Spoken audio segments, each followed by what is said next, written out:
మండలము మా తమ్ముడు ఒక అమ్మాయిని 5 సంవత్సరాల కంచెల్లి ఇద్దరు ఇష్టపడి లవ్ చేసుకుంటే వాళ్ళ తల్లిగారు ఖమ్మం వచ్చి పోలీస్ స్టేషన్ పెడితే మేము అందరం వచ్చినాం.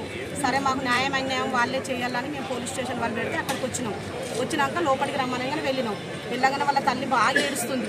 నా బిడ్డని ఇట్లా చేసిండు అని ఏడిస్తే మేము అన్న చూడమ్మా ఎవరైనా పిల్లే మరి ఇద్దరు ఒకటి అయితేనే సపోర్ట్ కొడుతున్నా ఇద్దరు ఇష్టపడే లవ్ చేసుకున్నారు 5 సంవత్సరాల కానీ ఇలా నీ పిల్ల దిక్కే మాట్లాడితే మాకు కూడా బాధ అనిపిస్తుంది కదమ్మా. మరి మా తమ్ముడు కూడా ఆగం చేసిందని మేము అన్నందుకే ఆయన లేచి ఇక ఎవరు సిఐ లేచి ఇట్లా బల్ల గుద్దుకుంటా ఏం మాట్లాడుతున్నావు వెలుగు అసలు నువ్వు పిల్లలకు అన్నవానే నువ్వు గొడ్డువా మనిషివా పసరాని వెలుగు నువ్వు అసలు పిల్లలకు అన్నవానే అంటే ఏం సార్ అట్లా మాట్లాడుతున్నావు అంటే ఏం మాట్లాడుతున్నావే నువ్వు ఒక కన్న తల్లి బాగా ఏడుస్తుంటే నువ్వు మళ్ళీ బాగా మాట్లాడుతున్నావు మీ తమ్మిని కరని ఏం మాట్లాడుతున్నావు సార్ అంటే ఏం మాట్లాడుతున్నావు చెప్పు తీసుకొని కొడతావు దొంగముండా బయటకు వెళ్ళాడు నువ్వు ఫస్ట్ నడతావా నడవా దొంగముండా పాల్తుముండా అని చెప్పులేబట్టి కొట్టడానికి వచ్చింది.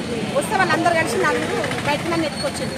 గలీజ్గా అంటే గలీజ్గా మాట్లాడు నువ్వు ఏం మాట్లాడుతున్నావు సార్ ఆడవామంటే ఏం మాట్లాడుతున్నావు నువ్వు బయటకు నాడు ఫస్ట్ ఏం చేస్తావు నాడు అమ్మాయిని తీసుకురా అని అన్నందుకు ఇంతవరకు ఇన్ని మాటలు అన్నాడు.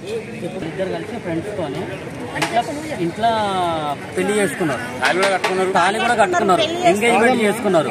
వాళ్ళిద్దరు అసలు ఎట్లా కలిసారు ఎక్కడ కలిసారు? వాళ్ళు మా రిలేషన్ అబ్బాయి అమ్మాయి వాళ్ళు అబ్బాయి మా తమ్ముడు అమ్మాయి వాళ్ళు మా రిలేషన్ ఇక పరిచయం వల్ల వాళ్ళు లవ్ చేసుకున్నారు 5 years నుంచి.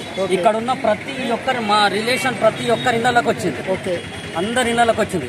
వాళ్ళ హాస్టల్ కూడా మమ్మల్ని పిలిపించుకొని బయటకు రావాలంటే వాలంటీర్స్ అమ్మాయి ఉండే హాస్టల్ కు అమ్మాయి ఏం చదువుతుంది తెలియదు హాస్టల్ పిలిపించుకొని వాలంటీర్ సైన్ చేయించుకొని బయటకు కూడా రప్పించుకున్నారు.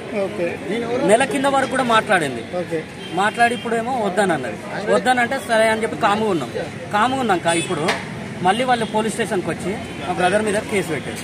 ఇప్పుడు అమ్మాయి వద్దు అంటుందా నాకు అబ్బాయి చెప్పండి అమ్మాయి ఓకే